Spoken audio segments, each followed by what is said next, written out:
Today on Resource Review, we step back in time and explore 3 resources for teaching the Victorians at primary level.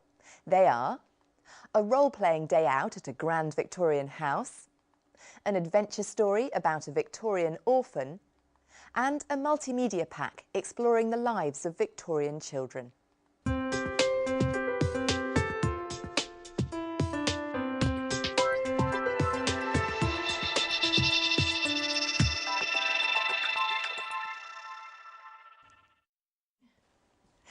Recommending today's resources, we have Anna Warne.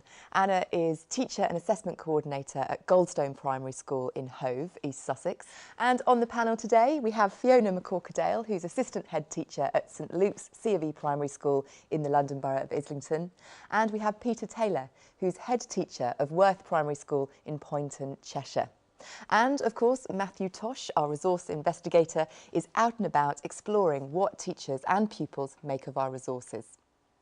Well, Anna, let's talk about your first choice of resource for us today. And this is a role-playing visit to a stately home. And in this case, we're going to talk about Preston Manor in Brighton, near Brighton. Yep. Tell us about this resource and how it works. This is a fantastic resource for getting involved, children enjoying themselves, seeing real life in the Victorian times. It totally engages the children into what life would be like to be a servant living in a home like this. The children apply for jobs before they arrive. There's 4 jobs they apply for, and then when they arrive in costume, they're met by a member of the household who can be very stern and very strict in their role play.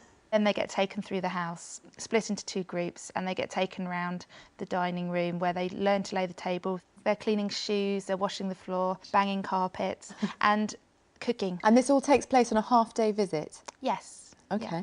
Well, thank you very much. We sent Matthew Tosh over to Preston Manor and he joined the Year 3 applicants from West Hove Junior School to see how they get on.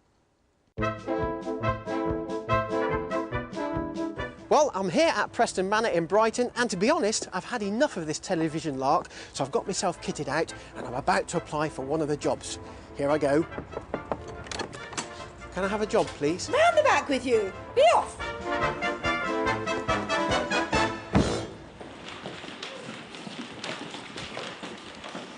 New line in front, please, down here.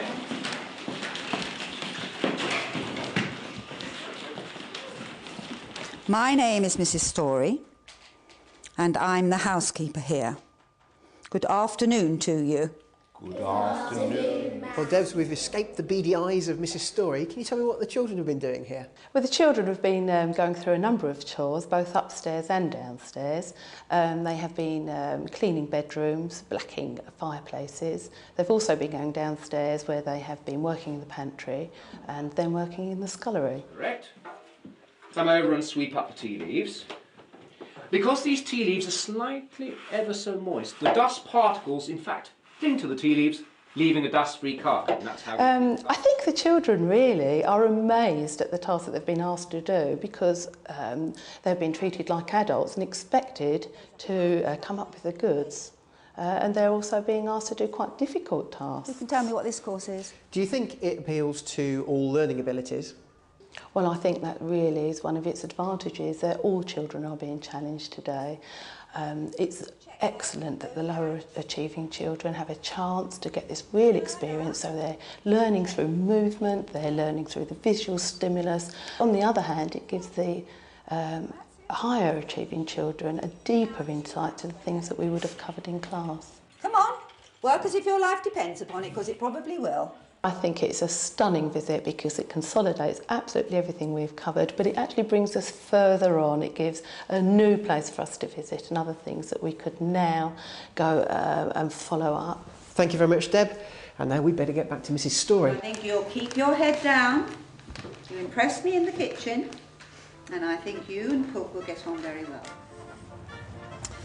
Well, I didn't get the job. I'm stuck in television. Let's go back to the studio.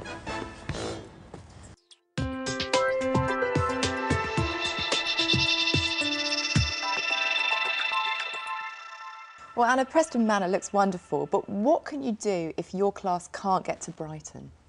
I think the first protocol would be to contact your education authority because they have a list of buildings and museums around the area which can stimulate the children and give them a similar experience. OK, thank you. Well, Fiona, what do you make of the visit to Preston Manor? I think this is an excellent example of how a visit like this can add an extra layer of enrichment to teaching. I mean, the children were all involved, they all looked like they were really getting into it. Yeah. And it's quite, you know, it's a real opportunity for them to have hands-on experience for something that they otherwise wouldn't be able to.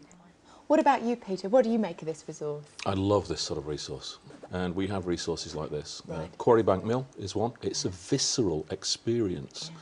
So that experiential dimension, if you like, supplements the work they do in the classroom, the reading materials, etc. And I think it's just really good fun. I think Yeah. so. It's the I enjoy hands-on, it's the opportunity to actually feel what it'd be like to be that child. Yes, Yeah. it's not just looking, it's taking part. Especially isn't it? children who come from more affluent areas, they do not understand that someone would tell them they had to beat a carpet and do more and do more. At the end, when they were giving out the jobs, you could see these children, fingers crossed, they really wanted it. They were in role play, they were desperate for the job. And then when we came back, we wrote recounts and we really thought round all the different areas that we could pull it into the curriculum. Yeah. Although we were doing history, it didn't feel like we were studying history, it felt like we were studying the Victorians in every area possible. Right. Thank you. Thanks all very much. Now it's time to move on to Anna's second choice of resource for us today, and it's a book. It's called Street Child. Anna, tell us a little bit more about this book. Okay, again, another resource to get the children really thinking around the whole life in the Victorian times, not just one specific aspect. And what's the book actually about?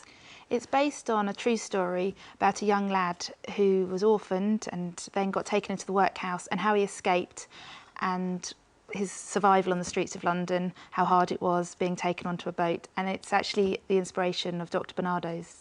It's recommended for over 10 years, and I think that would be advised if the child was reading it themselves. There's quite a lot of sad aspects and in-depth aspects, but if you're reading to the class and you know you're going to discuss it, talk around it, be able to research areas, I've used it with a Year 3 and a Year 5 class. OK, thanks Anna. Well, now let's go back to Matthew. He's gone to Lowther Primary School in Barnes in London to see how Street Child fared in the classroom.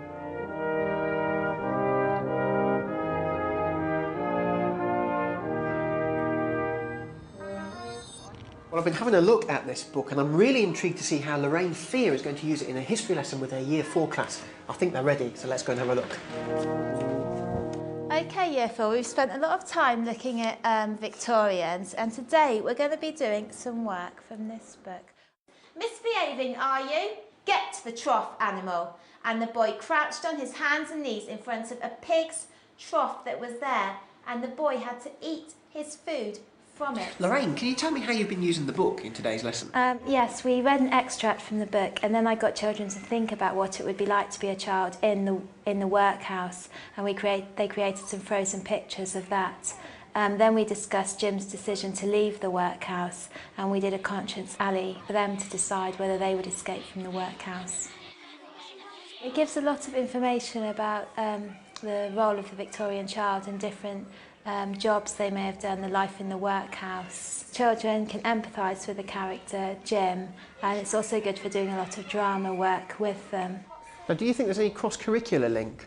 I would do a lot of work in literacy lessons with the book and getting them to do a lot of drama based on the book, and then maybe writing diary extracts and stories from the eyes of a Victorian child. And also at the end when Dr. Barnardo takes him in. Oh, you! Faster with that broom! All right. Sweep that floor faster! It's not clean enough yet! It's still dirty! And so, your overall impressions of the book? It was a good book because it told us a lot about the lives of Victorian children, and I'll definitely use it again in my history lessons. Thank you very much, Lorraine. So it's thumbs up here, but what do the panel think? Back to the studio.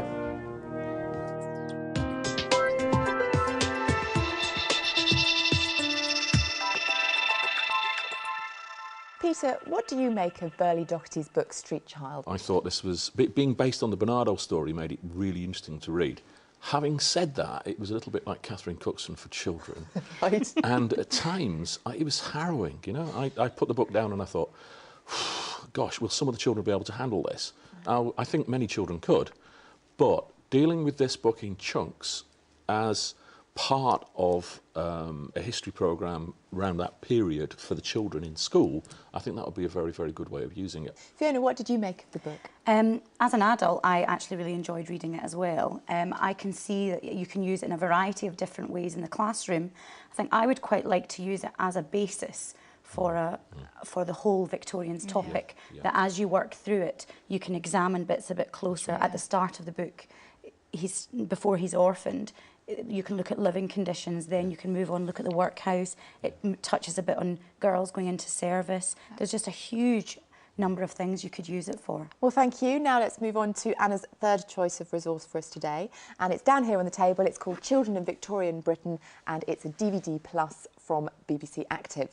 Now, Anna, describe what you get in this resource and what makes it stand out for you. Within this resource, you get a DVD with a focus on children at work, children at school and children at play. There's also a teacher guide, which is full of activities and ideas. And there's picture cards, which are a great historical resource for children to question.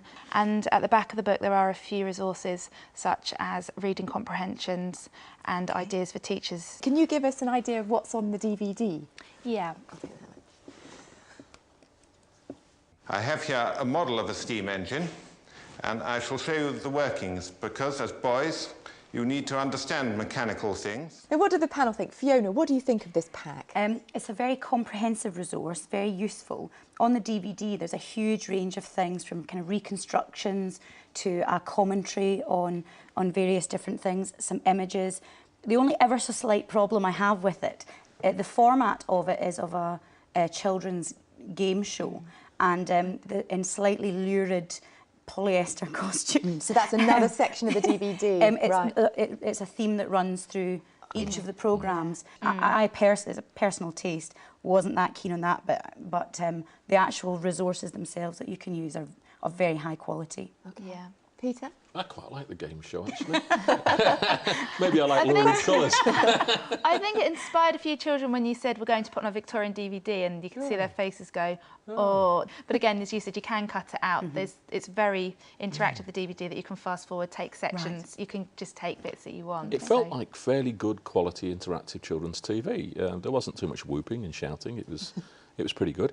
And what about the other bits and pieces that you get? Oh, it's absolutely great. I think it's really, really good. Some of the support materials, there's photographs and images from that period as well. There's access to a website.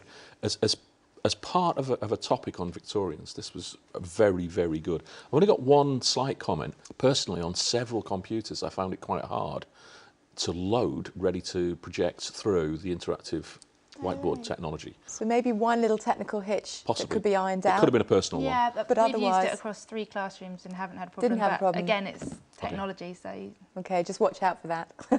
All right, well, thank you all very much. That's all we've got time for today. But just to recap, the 3 resources that we've looked at are a role-play visit to a Victorian house, in this case, the Situations Vacant activity at Preston Manor, Street Child, published by HarperCollins Children's Books, and the Children in Victorian Britain DVD Plus pack from BBC Active. For more information on the resources that we've discussed today, go to our website. It's teachers.tv/resource review, or if you want to, email us, resourcereview@teachers.tv. Very big thank you to our panel, to Anna, to Fiona and to Peter. Thank you for joining us, and we'll see you next time on Resource Review. Bye-bye.